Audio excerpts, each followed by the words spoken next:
ஆ, என்ன 18 பட்டி வந்தாச்சாப்பா? அப்புறம் பரமசம் வரல, ராமசாமி வரல, 5 பேர் விட்டு போச்சு, 4 பேர் விட்டு போச்சுங்கிற பேச்சே இருக்கப்படாது. வணக்கம் மக்களே, வெல்கம் டு வெட்டி கதை எபிசோடு 1. இப்போ நம்ம பசங்கிட்ட ரேண்டமாக உனக்கு பிடிச்ச ஏதாவது ஒரு 2 கேம்ஸ் விடான்னு சொன்னால் அவங்க சொல்கிற 2 கேமில் ஒரு கேம் கண்டிப்பாக கிரிக்கெட்டாக தான் இருக்கும். Volleyball cricket, football cricket, kabaddi cricket, இப்படி சொல்கிற 2 கேமில் ஒரு கேம் கிரிக்கெட்டாக தான் இருக்கும். ஏன்னா பசங்களை பொறுத்த வரைக்கும் லைஃப்பில் வேறு எந்த கேம் விளையாடாமல் இருந்தாலும் இருந்திருப்பாங்க. ஆனால் ஒரு தடவை வச்சு கிரிக்கெட் விளையாடாமல் இருந்திருக்க வாய்ப்பே இல்லை.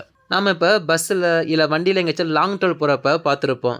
வேறு எந்த கேம் பார்க்குறாலும் சரி, கிரிக்கெட் விளையாடுறத கண்டிப்பாக பார்த்துருப்போம். அங்கங்கே ரோட்டில், தெருவில், கிரவுண்டில், இல்லை எங்கேயாச்சும் கொல்லப்புறத்தில் பசங்க கூட்டம் கூட்டமாக கிரிக்கெட் விளையாடுறத பார்த்துருப்போம்.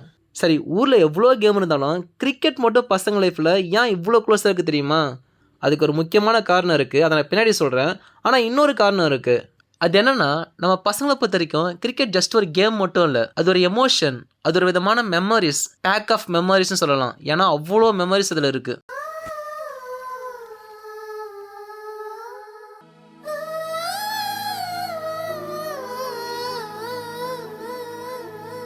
அடப்படா, கிரிக்கெட்டே ஒரு ஃபிக்ஸிங்கு, சூதாட்டம், அதில் என்னடா எமோஷனு மெமரிஸ்னு சொல்கிறேன்னு நீங்கள் நினைக்கலாம்.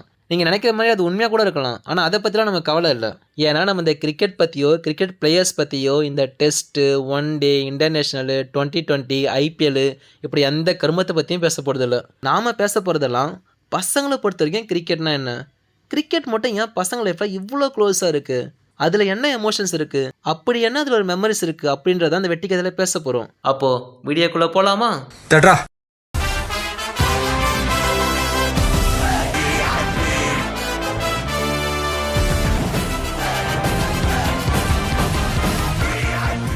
கிரிக்கெட்.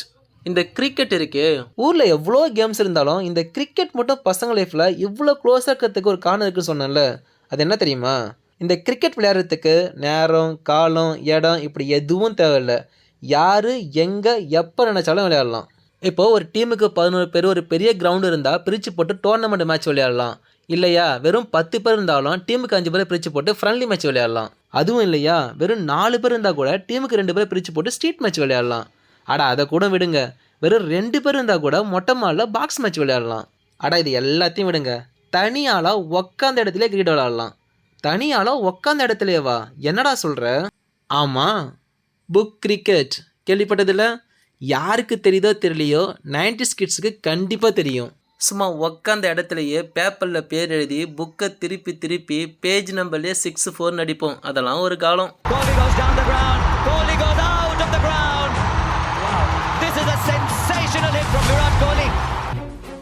ஆனால் எங்கள் ஆட்டம் வெறித்தனமாக இருக்கும். நாங்கள் கிரிக்கெட் விளையாடணும்னு நினச்சிட்டா பெருசாக கிரவுண்ட்லாம் தேவையில்லை. ரோடு, தெருவு, மொட்டை மாடி, வீட்டு வாசல், கிளாஸ் ரூமு, ஸ்கூல் வராண்டா அப்படின்னு நினச்ச இடத்தெல்லாம் கிரவுண்டாக மாற்றுவோம். அது மாதிரி எங்களுக்கு பெருசாக பேட் பால்லாம் தனியாக தேவையில்லை. கையில் கிடைக்கிறது எல்லாமே பேட் பால் தான். பேட்டுக்கு தென்னை மட்டை, ஸ்டம்புக்கு ரோட்டில் கிடக்கிற கட்டை, பாலுக்கு ஏதாவது பழத்தோட கொட்டை, அவ்வளோதான். சமயத்தில் வேஸ்ட் பேப்பர், எக்ஸாம் பேட் கூட எங்களுக்கு பேட் பால் தான்.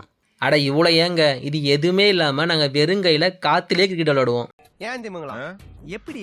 அதான் முதல்ல நானும் யோசிக்கிறேன். ஆனா எதுவும் வரமாட்டேன். கொஞ்சம் அங்கே பாரு கண்ணா.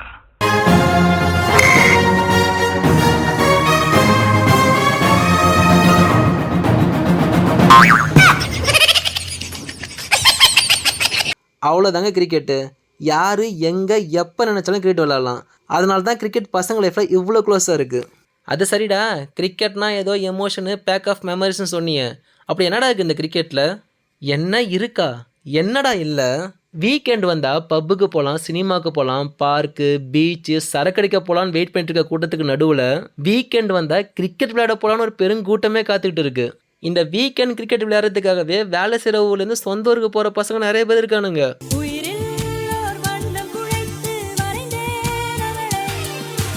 எவ்வளோ மெமரிஸ் இருக்குது இந்த கிரிக்கெட்டில்.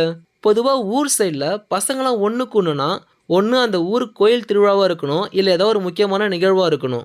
அதை தாண்டி ஊரில் இருக்கிற எல்லா பசங்களும் ஒன்றுக்கு ஒரு இடம்னா அது கிரிக்கெட் கிரவுண்டு தான். ஒரு டோர்னமெண்ட் மேட்ச் விளையாடுறதுக்கு பல கிலோமீட்டர்ஸ் தாண்டி பக்கத்து ஊருக்கு போய் விளையாடுவோம். அந்த டோர்னமெண்ட் மேட்ச், அங்கே அடிக்கிற 6-4, ஜெயிக்கிற கப்பு, அங்கே நடக்கிற சின்ன சின்ன சண்டை, அதுக்கப்புறம் வர ஒரு அண்டர்ஸ்டாண்டிங்கு, அதில் உருவார ஒரு சின்ன ஃப்ரெண்ட்ஷிப்பு, அது திக் ஃப்ரெண்ட்ஷிப் ஆகி ஃபேமிலி ஃப்ரெண்ட் ஆகி லைஃப் லாங் ஃப்ரெண்டான கதை கூட இந்த கிரிக்கெட்டில் இருக்குது. இப்போது ஊரில் நடக்கிற கல்யாணத்தெல்லாம் மாப்பிள்ளைக்கு பசங்க கூட்டம் ஜேன்னு வந்து நிற்கிது. அதெல்லாம் யார்? முக்கால்வாசி கிரிக்கெட்டில் கிடைச்ச ஃப்ரெண்ட்ஸ் தான்.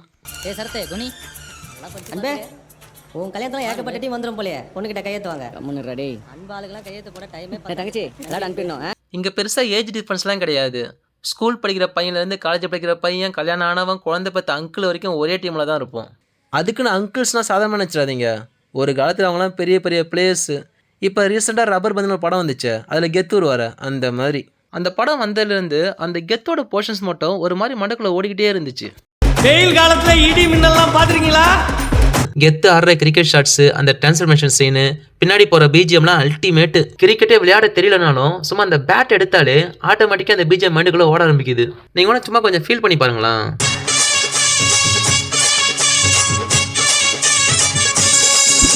இந்த பாட்டை இன்னொரு வாட்டி போட முடியுமா? நீ பொட்டு வச்ச தங்க கொடம் ஊருக்கு நீ மகுடம். ரிப்பீட்.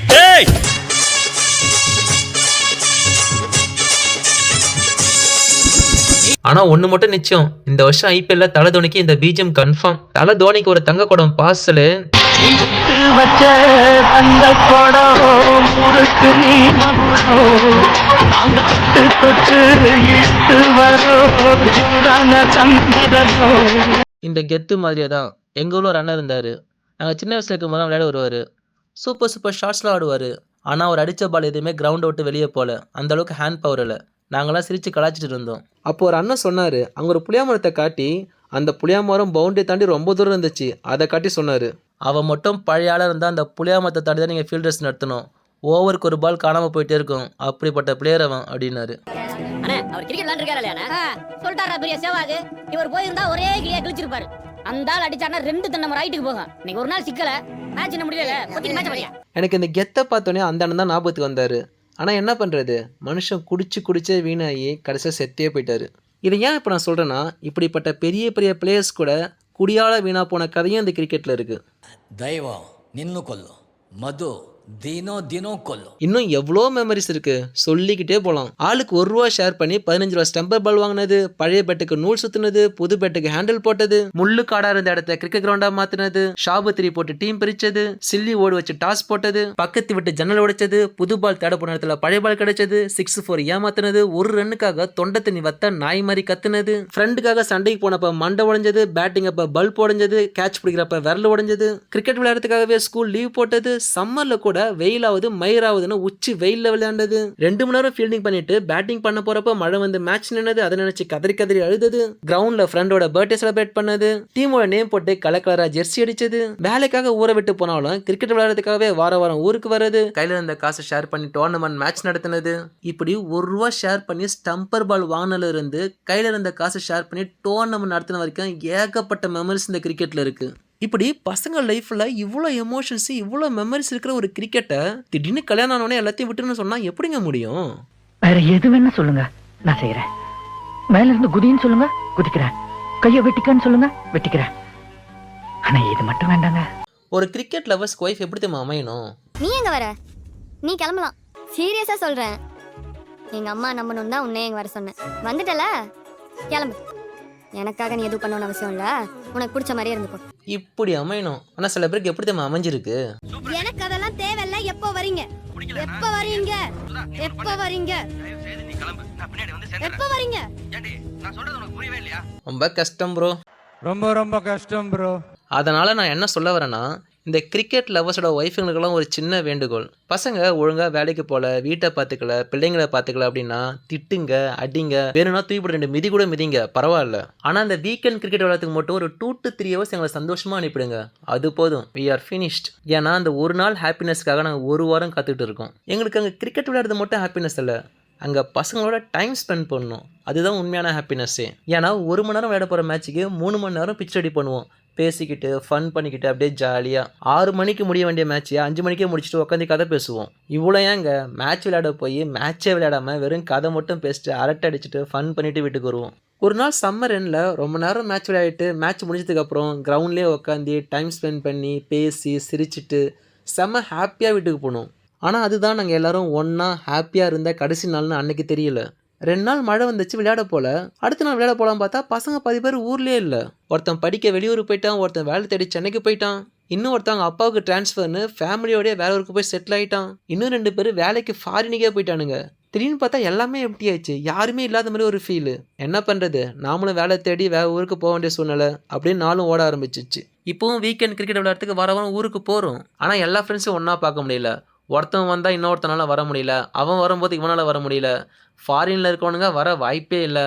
அவனுங்களாம் வரத்துக்கு 4 to 5 years ஆகும். திரும்ப நம்ம ஃப்ரெண்ட்ஸ் எல்லாம் ஒன்றா சேர்ந்து ஹாப்பியாக எப்போ கிரிக்கெட் விளையாடுவோன்னு தெரியலை. சப்போஸ் அப்படி ஒரு நாள் வந்து நம்ம பசங்களாம் ஒன்றா சேர்ந்து விளையாட போகும்போது ஒருவேளை நம்ம விளையாடின அந்த கிரவுண்டு ஒரு அப்பார்ட்மெண்ட்டாக மாறி இருக்கலாம், ஒரு பைபாஸ் ரோடாக மாறி இருக்கலாம், ஒரு ஷாப்பிங் மால் காம்ப்ளெக்ஸ் எதுவாக கூட மாறி இருக்கலாம். ஸோ அப்படி ஒரு நாள் வரும்போது ஒருவேளை நம்ம விளையாடின கிரவுண்ட் அங்கே இல்லாமல் இருக்கலாம். ஆனால் அந்த கிரவுண்டில் கிடைச்ச மெமரிஸ் மட்டும் புதுசாக ஃப்ரெஷ்ஷாக அப்படியே இருக்கும். எல்லாரும் சொல்லுவாங்கல்ல, வயசான காலத்தில் ஈஸி சேரில் உட்காந்து அசைப்படுறதுக்கு ஸ்வீட்டான மெமரிஸ் சேர்த்து வைக்கணும்னு. அப்படி பசங்க சேர்த்து வைக்கிற மெமரிஸில் பெரும்பாலான மெமரிஸு கிரிக்கெட்டில் கிடைச்ச மெமரிஸாக இருக்கும். ஸோ அதனால தான் முன்னாடியே சொன்னேன், பசங்களை பொறுத்த வரைக்கும் கிரிக்கெட் ஒரு கேம் மட்டும் இல்லை, அது ஒரு emotion full of beautiful memories.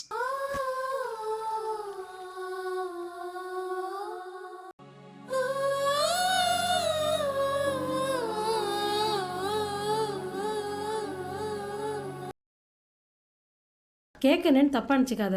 என்ன ரீசனுக்கு உனக்கு கிரிக்கெட் இவ்வளோ பிடிக்குது? பிடிச்சிருக்கு, அதான் ரீசன். அதுக்கு ரீசன் வரேன் தென்றல். ஓகே ஃப்ரெண்ட்ஸ், உங்களுக்கு இந்த வீடியோ பிடிச்சிருக்குன்னு நினைக்கிறேன். இன்னொரு சூப்பரான வெட்டி கதையில் உங்களை மறுபடியும் மீட் பண்ணுறேன். அது வரைக்கும் ஹாப்பியாக சேஃபாக இருங்க. நன்றி, வணக்கம்.